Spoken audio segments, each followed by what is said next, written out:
غیرت ہے کیا چیز؟ ایک تو غیرت وہ ہے جو مغرب میں پھیلائی جاتی ہے کہ مثال کے طور پہ جو نیٹشے نے ہمیں ایک کنسیپٹ دیا ہے سلیو موریلٹی کا، اور دوسرا ماسٹر موریلٹی کا، کہ اس کے مطابق جو آقا ہوتا ہے تو ہمارے ہاں جو معیار ہے، جو سٹینڈرڈ ہے، وہ ہے شریعت. جی جی کہ اللہ تبارک و تعالی ہم انہیں فائنل اتھارٹی مانتے ہیں کہ وہ یہ بتاتے ہیں کہ کیا چیز گڈ ہے اور کیا چیز بیڈ ہے. تو اسی نظریے کی بنیاد پر چنانچہ اگر کوئی جرگہ کسی بھی معاملے میں کوئی ایسا فیصلہ کر دیتا ہے جو شریعت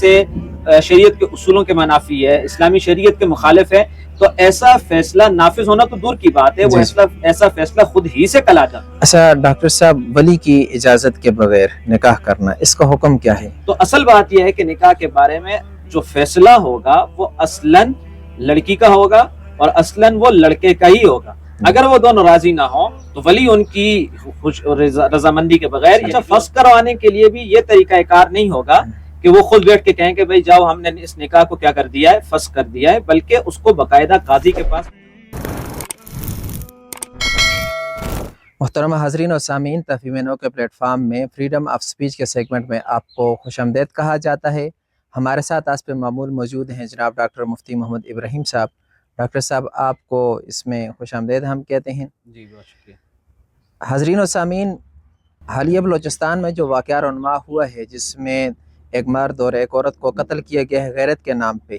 پاکستان میں ایسے واقعات وقفے سے رونما پذیر ہوتے رہتے ہیں، اور اس کے متعلق ہم نے ڈاکٹر مفتی محمد ابراہیم صاحب کو اسی سلسلے میں مدعو کیا ہے کہ اس کی مختلف جہات پہ ہم ان سے بات کر سکیں. اور جو سوشل میڈیا پہ مختلف قسم کی جو خبریں پھیلائی جا رہی ہیں، 2-3 قسم کے اس میں گروہ بن گئے ہیں. ایک سیکولرز اور لبرلز ہے جو ڈائریکٹ اسلام پہ حملہ کر رہے ہیں، دوسرے وہ ہیں جو اسے ایک جرگے کا فیصلہ قرار رہے ہیں، اور تیسرے وہ آدمی ہیں جو انہیں مختلف قسم کی طویلات وغیرہ استعمال کر کے اسلامی رنگ دے رہے ہیں. تو اسی سلسلے میں ہم نے ڈاکٹر صاحب کو مدعو کیا ہے. تو ڈاکٹر صاحب، اس میں پہلا سوال یہ ہوتا ہے کہ غیرت ہے کیا چیز؟ ایک تو غیرت وہ ہے جو مغرب میں پھیلائی جاتی ہے کہ مثال کے طور پہ جو نیٹشے نے ہمیں ایک کنسیپٹ دیا ہے سلیو موریلٹی کا، اور دوسرا ماسٹر موریلٹی کا، کہ اس کے مطابق جو آقا ہوتا ہے، جو طاقتور ہوتا ہے، وہی اس کے جو وہ طے کر لیتا ہے وہی اخلاق ہوتے ہیں. نیکی بھی اسی کی طے کردہ ہوتی ہے، برائی بھی اسی کی طے کردہ ہوتی ہے، وہ مرضی ہے جو کچھ بھی وہ طے کرے. اب جو غلام ہیں، جو سلیو موریلٹی والے ہیں، جو ذرا سا معاشرے میں نچلے درجے کے ہیں، وہ انہیں اپنانا پڑتا ہے، انہی اصطلاحات کے مطابق انہیں جینا پڑتا ہے. تو آیا یہ غیرت، اس کا اسلامی کنسیپٹ کیا ہے، اور یہ جو ہمارے یہاں جو ایسے سوشل کنسٹرکٹیو ہو گیا ہے، ان دونوں میں فرق کیا ہے؟ غیرت اصل میں ہے کیا چیز؟ جی بہت شکریہ. اصل میں دیکھیے، یہ جو بنیادی اختلاف ہے وہ یہی ہے کہ ہم یہ کہتے ہیں کہ ہمارے ہاں جو مسلمانوں کے ہاں موریلٹی کا جو کانسیپٹ ہے وہ سبجیکٹیو نہیں ہے، وہ آبجیکٹیو ہے. اور آبجیکٹیو کا مطلب یہ ہے کہ ہمارے ہاں سیدھی سی بات یہ ہے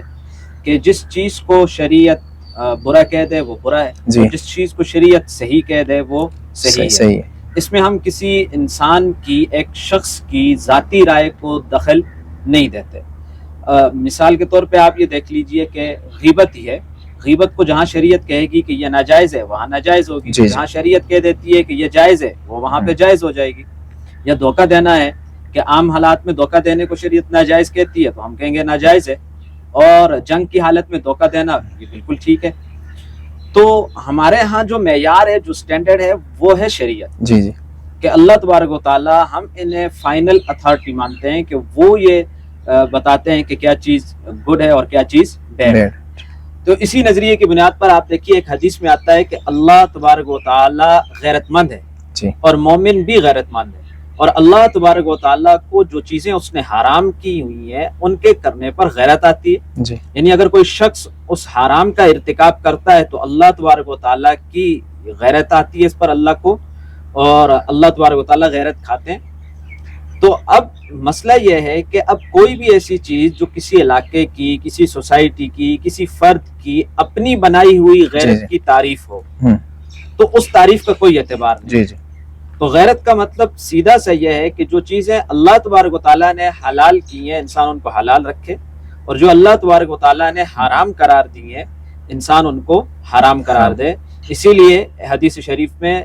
غیرت کی یہ تعریف کی گئی کہ غیرت اللہ نے جو حرام کی ہوئی چیزیں ہیں ان کو اگر کوئی انسان کرتا ہے تو اللہ تبارک و تعالیٰ اس پر غیرت کھاتا ہے۔ تو ڈاکٹر صاحب ہم کہہ سکتے ہیں کہ شرعی غیرت اور ہے اور یہ قبائلی غیرت اور ہے؟ جی دیکھیں یہ تو ہم نے پہلے کلیئر کر دیا نا کہ جی۔ اس طرح کی چیزیں جتنی بھی ہیں ان میں جو معیار ہے وہ شریعت ہے، شریعت وہ سٹینڈرڈ جو ہے وہ شریعت ہے، جی۔ اس میں کوئی قبائلی رسم و رواج یہ تو جتنے بھی اسلام کا تو معاملہ ہی ہے جی جی کہ وہ رسم و رواج ایک شخص کے ہوں، ایک فرد کے ہوں، یا وہ ایک سوسائٹی کے ہوں، یا وہ قبیلوں کے ہوں، تو وہ ان کو اگر وہ اسلامی شریعت کے احکامات سے ٹکراتے ہیں تو اسلام انہیں کسی بھی صورت میں ایکسیپٹ نہیں کرتا۔ اچھا ڈاکٹر صاحب عموماً ایسے فیصلے جرگہ میں طے ہوتے ہیں، تو جرگہ کی شرعی حیثیت کیا ہے؟ دیکھیے یہ جو بلوچستان کا واقعہ ہے اس کے پس منظر میں مختلف قسم کے لوگ مختلف جی۔ باتیں کہہ رہے ہیں، اور اسی میں سے جس چیز کو سب سے نمایاں کیا جا رہا ہے وہ یہی کیا جا رہا ہے کہ یہ ایک جرگے کا فیصلہ تھا، اور جرگے نے ان کے گھر سے بھاگنے کے معاملات کو دیکھا اور پھر اس طرح مختلف صورتحال کو، لیکن جو بھی صورت ہو تو آپ یہ دیکھیے شریعت جرگے کی ایک فیسلٹی ضرور دیتی ہے جی جی جسے حکم سے تعبیر کیا جاتا ہے، ٹھیک لیکن حکم سے جو فیسلٹی جرگے کی دی جاتی ہے وہ اس لیے کہ بسا اوقات قاضی کے پاس یا عدالت میں جانے سے، اگر ہر معاملے کو عدالت میں اور قاضی کے پاس لے جایا جائے تو اس سے بہت سارے معاملات کے فیصلے نہیں ہو پاتے، جی جی تو اس لیے شریعت نے جرگے کی ایک سہولت دی ہے، لیکن یہ ذہن میں رہنا چاہیے کہ جرگے کی جو سہولت ہے وہ بھی شریعت کے دائرہ کار کے اندر ہے، ایسا نہیں ہے کہ وہ آزاد ہے، ایسا نہیں ہے کہ جرگے کے اندر کوئی آدمی بھی حکم بن جائے جس کو نہ شریعت کے اصولوں کا پتہ ہے، نہ دو آدمیوں کے درمیان میں فیصلہ کرنے کا پتہ ہے، نہ اسے یہ معلوم ہے کہ مدعی کیا ہے مدعا علیہ کیا ہے، پھر اس کے پاس کوئی یہ سٹینڈرڈ نہیں ہے کہ وہ اگر وہ مسلمان ہے تو پھر وہ قبائلی یا اپنے علاقائی رسم و رواج کے اوپر کسی پریشر میں آ کے فیصلہ نہیں کر سکتا۔ تو جرگہ جو ہے اس کو شریعت جس حیثیت میں تسلیم کرتی ہے اس حیثیت میں اس کے اوپر یہ پابندی لگاتی ہے کہ وہ شریعت کے دائرے کے اندر رہتے ہوئے ہی وہ فیصلہ کریں گے، چنانچہ اگر کوئی جرگہ کسی بھی معاملے میں کوئی ایسا فیصلہ کر دیتا ہے جو شریعت کے اصولوں کے منافی ہے، اسلامی شریعت کے مخالف ہے، تو ایسا فیصلہ نافذ ہونا تو دور کی بات ہے، وہ ایسا فیصلہ خود ہی سے کالعدم ہے، ایسے فیصلے کی کوئی حیثیت نہیں ہوتی۔ تو چنانچہ اگر کہیں پر اگر جرگہ سسٹم کی سہولت ہے تو وہ بھی شریعت کے پابند ہے۔ یہاں پہ لوگ تھوڑی سی خلط مبحث کر لیتے ہیں، وہ کہتے ہیں دیکھیے کہ اسلام نے جرگہ سسٹم کو جو ہے وہ ایکسیپٹ کیا ہے، تو ایکسیپٹ تو کیا ہے، لیکن اس ایکسیپٹنس کے ساتھ ساتھ اس کے لیے حدود و قیود طے کی ہیں، اور وہ یہی طے کی ہیں کہ وہ شریعت کے دائرے کے اندر رہ کر فیصلہ کر سکتا ہے۔ یعنی کہ جرگے میں ہر آدمی نہیں بیٹھ سکتا کہ ہر آدمی بیٹھے اور فیصلہ کرے، بلکہ وہی ہوگا جسے شرعی احکام کا پتہ ہو، جس میں گواہ کو دیکھنا، مدعی، مدعا علیہ، یہ تمام معاملات جو فقہ میں طے ہو چکے ہیں ان کی روشنی میں وہ فیصلہ کرے گا۔ جی بالکل ایسے ہی ہے، ایسا نہیں ہے کہ ایک آدمی جو ہے جسے ان چیزوں کو بنیادی چیزوں کا بھی علم نہیں ہے اس کو حکم بنا دیا جائے، اور وہ پھر اسے معلوم ہی نہیں ہے کہ مدعی کون ہے، مدعا علیہ کون ہے، گواہ کس سے طلب کرنا ہے، وہ چیزوں کی انویسٹیگیشن کیسے کرنی ہے، اور رسم و رواج کے اوپر اسے وہ فیصلے کر رہا ہے، تو ایسے جرگے کی کوئی حیثیت نہیں۔ ہمارے یہاں معاشرے میں تو جرگے میں وہ فیصلہ کرتے ہیں جو طاقتور ہوں، جن کا ایک سوشل بیک گراؤنڈ ہو، یا فائنینشلی سٹرانگ ہو، یا دوسرے الفاظ میں جو ذرا سا ڈنڈمار قسم کے ہوں، وہ فیصلہ کرتے ہیں۔ تو اسی کے بارے میں تو آپ نے خود بھی جو مشہور فلسفی ہیں نیتشے ان کا بتا دیا کہ ایک ماسٹر موریلٹی ہے، بالکل، تو وہ فلسفیانہ ویسے ہیں اور وہ ہمارے اسلامی کلچر سے وہ میچ نہیں کھاتے۔ ٹھیک ٹھیک۔ اچھا ڈاکٹر صاحب عموماً یہ ہوتا ہے کہ معاشرے میں جو خاندان میں بڑا آدمی ہوتا ہے اسے جرگے میں ایک بڑا حکم بنا دیا جاتا ہے کہ یہ جو فیصلہ کریں گے ہمیں قبول ہوگا، بس ہم ان کی مانیں گے، ان کے بڑے پن کی وجہ سے، ان کی زیادہ عمر کی وجہ سے، چاہے وہ مرد ہو یا بعض اوقات جو گھر کے معاملات ہوتے ہیں عورت کسی کو بڑی بنا دیتے ہیں، تو اس معاملے میں کیا احکام ہے؟ دیکھیے یہ بہت زیادہ ایسے مسائل ہمارے معاشرے میں پیش آتے ہیں، بلکہ اب تو ایسی صورتیں بھی پیش آ گئیں کہ بہت جگہ پر میاں بیوی کے درمیان میں طلاق کے واقعات پیش آ گئے، کہیں پر میراث کی تقسیم کے معاملات میں اس طرح کسی بڑے کو بنا دیا جاتا ہے حکم، اور وہ خلاف شریعت فیصلہ کر دیتا ہے، اور جو اصل وارث ہوتے ہیں وہ بھی میراث سے محروم کر دیے جاتے ہیں۔ تو اس میں بھی وہی اصول ہے کہ جرگے میں آنے کے لیے بڑی عمر کا ہونا یہ ضروری نہیں ہے، ٹھیک ٹھیک، یہ ضروری ہے کہ ایک شخص وہ کتنا شریعت کا علم رکھتا ہے اور وہ شریعت کے علم کے مطابق فیصلہ کرنے کی کتنی صلاحیت رکھتا ہے۔ اس لیے کوئی آدمی صرف محض وہ بڑا ہے یا وہ سردار ہے یا وہ علاقائی طور پر اس کا ایک مقام ہے، تو وہ اس بات کا اہل نہیں ہے کہ وہ آ کے جرگے میں بیٹھنے لگ جائے، یا وہ کسی بھی سیٹ پر موجود ہے, کسی بڑی سیٹ پر موجود ہے, تو یہ ضروری نہیں ہے کہ وہ جرگے کا بھی اہل ہو اور وہ فیصلہ کرنے کی بھی پوزیشن میں ہو. یعنی کہ ہم کہہ سکتے ہیں جو پہلے قاضی کے فقہ میں قاضی کے جو ادب ہیں, جو شرائط ہیں کہ قاضی میں یہ شرائط ہوں, اور موجودہ دور میں جو جج کی شرائط ہیں کہ یہ ہوں, وہی شرائط ایک جو جرگے میں بیٹھا وہ فیصلہ کر رہا ہے اس میں موجود ہونا ضروری ہے. جی ایسا ہی ہے, حکم کی جو شرائط ہیں وہ بعین ہی تو وہ شرائط نہیں ہے جس کو ہم قضا کے لیے کہتے ہیں, لیکن قاضی کے قریب وہ شرائط, تو اس لیے حکم کی حیثیت بھی قاضی ہی کی طرح ہوتی ہے. اس لیے اس کے لیے ان شرائط کا, اور بالخصوص ہمارے زمانے میں یہ بہت اہم بات ہے کہ ہمارے زمانے میں کہ جب ہمارے ہاں جرگے فیصلے کر رہے ہیں اور ایسے ان کے فیصلے سامنے آ رہے ہیں جو اسلامی اصولوں کے بالکل مخالف ہیں, اس زمانے کے اندر تو اور زیادہ سختی ہونی چاہیے, اور زیادہ جو شخص جتنا زیادہ اس کے اوپر سختی لگائی جائے, پابندی لگائی جائے کہ بھائی جو شریعت کو سمجھنے والا ہے وہ فیصلہ کرے گا, اگر وہ نہیں ہے تو پھر خلاف شریعت فیصلہ کرنے کا اختیار وہ کسی بھی شخص کو نہیں دیا جا سکتا. اچھا ڈاکٹر صاحب, ولی کی اجازت کے بغیر نکاح کرنا, اس کا حکم کیا ہے؟ دیکھیے نکاح کے معاملے میں یہ بھی ایک غلط فہمی پائی جاتی ہے,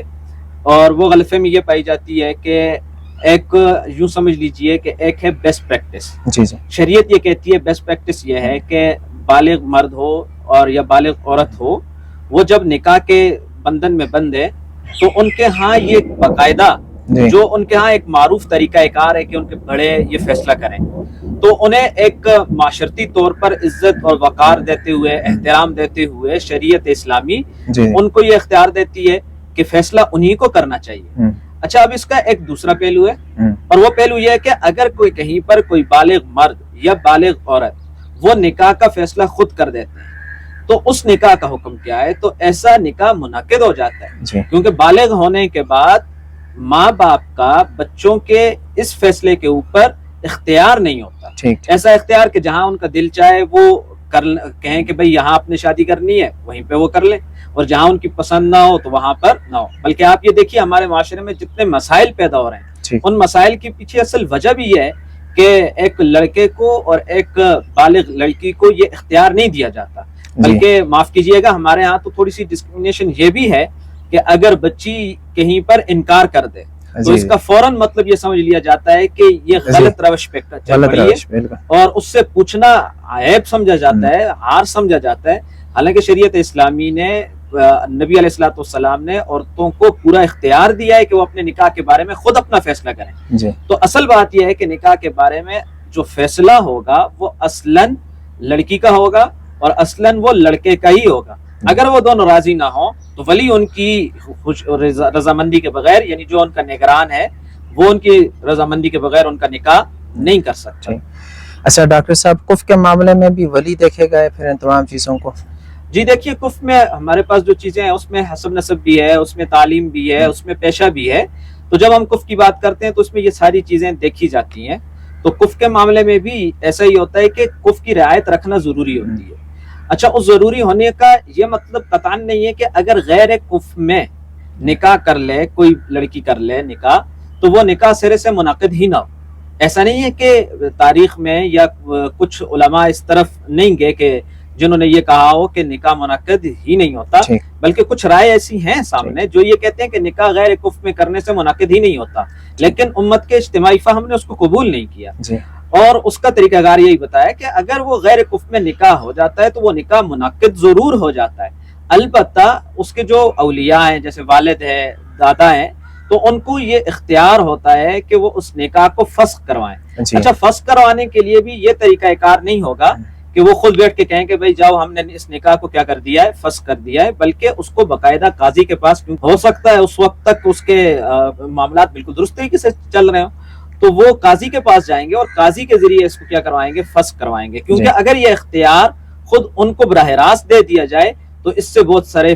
فسادات کا دروازہ کھلے گا, فتنے کا دروازہ کھلے گا. اس لیے کف کے معاملے کے اندر بھی یہ سمجھنا ضروری ہے کہ کف کی رعایت رکھنا بالکل ضروری ہے. ایسا نہیں ہے کہ غیر ضروری ہے. ہم یہ بات کر رہے ہیں کہ اگر کوئی غیر کف میں شادی کر لیتا ہے, اس کا قطعاً یہ مطلب نہیں ہے کہ غیر کف میں شادی کرنے کی یہ ترغیب ہے, ترغیب نہیں ہے. یہ کہا جا رہا ہے کہ اگر کسی نے وہ شادی کر لی ہے, اب تو ہو گئی, تو اب اس کے بعد حکم کیا ہوگا؟ تو فقہا کہتے ہیں کہ ایسا نکاح منعقد ہو جاتا ہے, کیونکہ ایسے نکاح کو منعقد نہ ماننا یہ بہت ساری خرابیوں اور فتنوں کا باعث ہوگا. اس لیے وہ نکاح منعقد ہو جائے گا. ان کو جو اختیار ہے فسخ کا وہ عدالت کے ذریعے اپنے اس اختیار کو حاصل کر سکتے ہیں. اور اس میں ایک چیز اور بھی اہم ہے, حضرات نے یہ بھی کہا ہے کہ یہ اختیار ہوگا کب تک. تو انہوں نے یہ شرط لگائی ہے کہ اگر اولاد جب تک نہیں ہوئی تو تب تک تو اختیار ہے, لیکن اگر اولاد ہو گئی ہے تو اب وہ فسخ کا جو اختیار ہے وہ بھی نہیں رہتا. تو اس لیے یہ کوئی ایسا معاملہ نہیں ہے کہ جس کو یہ کہہ دیا جائے کہ غیر کفر میں شادی ہوئی اور اس کی بنیاد پر جو ہے تو پھر معاملہ قتل تک پہنچا دیا جائے.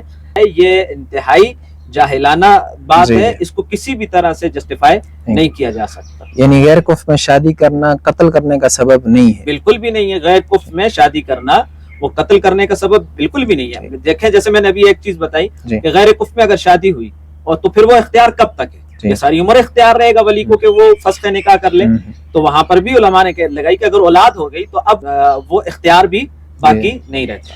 اچھا, اس کا مطلب یہ ہے کہ جو غیر کفر میں شادی کی جاتی ہے اور بعد میں قتل کیا جاتا ہے وہ کفر کی اصطلاحات, اسلامی اصطلاحات ایک ٹول کے طور پر استعمال کر کے اپنے اندر کا حسد, جو کینہ یا جو غصہ ہے, فرسٹریشن ہے, وہ نکالتے ہیں. ایسا ہی ہے. آپ دیکھیں نا غیرت کے نام پہ, اب غیرت کیا چیز ہے؟ علاقائی رسموں کو غیرت بنا دیا گیا ہے اور علاقائی رواجات کو جو ہے تو وہ غیرت بنا دیا گیا ہے. تو اب بعض لوگ یہ بھی کہتے ہیں کہ اسلام علاقائی رسموں کو, عرف کو بہت زیادہ رعایت دیتا ہے. یہاں بھی لوگ خلط مبحث کرتے ہیں. اسلام علاقائی رسم و رواج کو یا جو عرف ہے اس کی رعایت اس وقت رکھتا ہے جب وہ اسلامی شریعت کے اصولوں سے ٹکراتی نہیں. جب کوئی چیز وہ اسلامی تہذیب سے ٹکرائے گی تو پھر اسلام اس کو ایکسیپٹ نہیں کرتا. جی اچھا ڈاکٹر صاحب, اس میں کچھ لوگ جو دلیل دیتے ہیں وہ یہ دیتے ہیں کہ ٹھیک ہے ایک بچے اور بچی نے بدکاری سے بچنے کے لیے, ناجائز تعلقات سے بچنے کے لیے نکاح کر لیا ہے, انہیں قتل نہیں کیا جائے گا. وہ کہتے ہیں جو قتل کیا جاتا ہے وہ نکاح کی وجہ سے نہیں کیا جاتا, بلکہ ان کا جو آپس میں انہوں نے نکاح کیا ہے تو اس نکاح سے پہلے بھی ان کے کچھ تعلقات تھے, چاہے وہ کال پر تھے یا میسج پر تھے یا جس طرح بھی تھے, تو وہ ایک قسم کی برائی تھی. وہ کہتے ہیں یہ جو قتل کیا جاتا ہے اس حدیث کے زمرے میں قتل کیا جاتا ہے کہ آپ ان میں سے کسی کو دیکھیں کوئی برائی کر رہا ہے تو اسے فلیغیر بیدہ, جو مشہور حدیث ہے کہ اپنے ہاتھ سے اسے تبدیل کرنے, نہیں تو پھر زبان سے, نہیں تو دل سے. تو کہتے ہیں یہ اس حدیث کے زمرے میں وہ دلیل دیتے ہیں کہ نکاح سے پہلے تو ان کے تعلقات تھے, کچھ میسج پہ تھے, جس طرح کبھی تھے, محرم اور غیر محرم کے جو آپس میں تعلقات ہوتے ہیں. تو اس بارے میں آپ کیا فرماتے ہیں؟ دیکھیے یہ بھی اپنی جو گناہ ہے ان کے بارے میں مختلف قسم کی تعویلات کرنے کے لیے اور ان چیزوں کے پیچھے چھپنے کی بات ہے, ورنہ شریعت نے یہ ساری باتیں کھول کے بتائی ہیں. آپ یہ دیکھیے کہ اگر ایک لڑکا اور ایک لڑکی, اگر ان کو بنیادی طور پر یہ اختیار دیا جائے کہ جہاں تمہاری رضامندی ہوگی وہاں شادی کر دی جائے گی تو یہ نوبت ہی نہیں آئے گی. اور اگر فرض کریں کہ ایسی نوبت آ گئی کہ ایک لڑکا اور لڑکی کے آپس میں روابط ہیں تو وہ روابط قتل کے لیے تو وجہ جواز نہیں بنتے. اچھا, پھر اس کے بعد انہوں نے نکاح کر لیا تو انہوں نے اپنے اس رشتے کو تو پاکیزہ بنا لیا. یہ نہیں کہا جا رہا کہ آئیڈیل سچویشن یہ ہے. اب انہوں نے کر لیا, ان کے پاس تو دوسرا آپشن بھی موجود تھا نا, اس لیے وہ دوسرے آپشن کی طرف نہیں گئے. جبکہ معاشرے کے اندر زنا کتنا آسان ہے یہ سارے جانتے ہیں. تو اگر انہوں نے نکاح کر لیا ہے تو اب اس کے لیے اس بات کو بنیاد بنانا ہے کہ نکاح سے پہلے ان کے جو آپس میں روابط تھے اس کی بنیاد پر انہیں قتل کیا جائے, یہ تو کسی صورت میں بھی جائز نہیں ہے. اور یہ جو دوسری حدیث سے استدلال کیا جاتا ہے کہ تم میں سے من رأى منکم منکرا فلیغیرہ بیدہ, اصل میں اس کا اطلاق تو ہے ہی حکومت کے لیے ہے, یہ تو عوام کے لیے ہے ہی نہیں. تو اب جب احادیث آئیں گی تو پھر احادیث کو ہم ایک عام آدمی کے فہم کے مطابق تو نہیں سمجھیں گے. اس حدیث سے محدثین کرام کیا کہتے ہیں, فقہاء کرام کیا کہتے ہیں, امت کا اجتماعی فہم کیا کہتا ہے, تو اس کے مطابق اس حدیث کو لیا جائے گا. اس حدیث کا مطلب یہی ہے کہ جس کے پاس روکنے کا اختیار ہے, اب وہ اختیار حکومت کے پاس ہے, لہٰذا قانون ہاتھ میں لینے کی اجازت کسی بھی شخص کو نہیں ہے کہ وہ کیا کر لے کہ ہاتھ سے جا کے روکنا شروع کر دے. اچھا ڈاکٹر صاحب, معاشرے میں ایک قسم کی ڈسکریمنیشن بھی پائی جاتی ہے. وہ اس طرح کے دیکھیں, پتہ ہے گھر میں اگر اللہ نہ کرے کہ ایک بچی ہے وہ اس کے کسی کے ساتھ غیر محرم کے ساتھ ناجائز تعلقات ہیں, میسج پہ ہیں, کال پہ ہیں, تو وہ اسے فوراً قتل کر دیتے ہیں, سزا دے دیتے ہیں. لیکن اسی گھر میں ایک بیٹا موجود ہوتا ہے, باپ کو پتہ ہے کہ بیٹا جو ہے وہ ایک پرلے درجے کا بدکار ہے, بھائی کو پتہ ہوتا ہے کہ وہ اس کا بھائی باہر کیا گل کھلا رہا ہے, لیکن وہ بہن کو تو قتل کر دیں گے, بیٹی کو تو قتل کر دیں گے, لیکن اس بیٹے کو قتل نہیں کریں گے, اس بھائی کو قتل نہیں کریں گے. چلے اس معاملے میں تو انہوں نے دونوں کو قتل کر دیا جو کہ بالکل ہی ناجائز ہے. لیکن یہاں پر جو گھر میں پتہ ہوتا ہے, خاندان والوں کو پتہ ہوتا ہے کہ ان کا بیٹا کیا کر رہا ہے, اسے قتل نہیں کریں گے, تو کیا وہاں غیرت نہیں جاگتی؟ دیکھیے ایسی صورت کے اندر نا دیکھنا یہ پڑتا ہے کہ یہ بنیادی خرابی پیدا کیوں ہو رہی ہے. جی تو ہم نے اس نقطے پر رہنا ہے کہ یہ بنیادی خرابی جہاں سے پیدا ہو رہی ہے اس کی اصلاح کی جائے تو یہ کام ہو ہی نہ سرے سے نا. تو آپ یہ دیکھیں نبی علیہ الصلوۃ والسلام کے زمانے میں جب حضرت عائشہ رضی اللہ تعالیٰ عنہ پر تہمت لگی جی اس وقت نبی علیہ الصلوۃ والسلام کا اسوہ کیا ہے؟ آپ حضرت عائشہ رضی اللہ تعالیٰ عنہ سے پوچھ رہے ہیں، آپ ایک تحمل کے ساتھ، تحمل مزاجی کے ساتھ ایک واقعے کی تحقیقات کر رہے ہیں، اور پھر آپ نے نبی علیہ الصلوۃ والسلام نے کئی مقامات پر عورتوں کو اس بات کا اختیار دیا ہے کہ وہ اپنا نکاح خود ان کی مرضی کے ساتھ ہو، ان کی مرضی کے بغیر جہاں پہ ہوا انہوں نے فسخ کا اختیار دیا ہے. تو ہمارے ہاں جو بنیادی نقطہ ہے وہ یہ ہے کہ اگر وہ عورتوں کو بھی یہ حق دینا شروع کر دیں کہ ان سے ان کی مرضی پوچھنے لگ جائیں تو پھر یہ معاملات پیدا ہی نہیں ہوں گے کہ وہ ڈسکریمنیشن کے یا غیرت کے.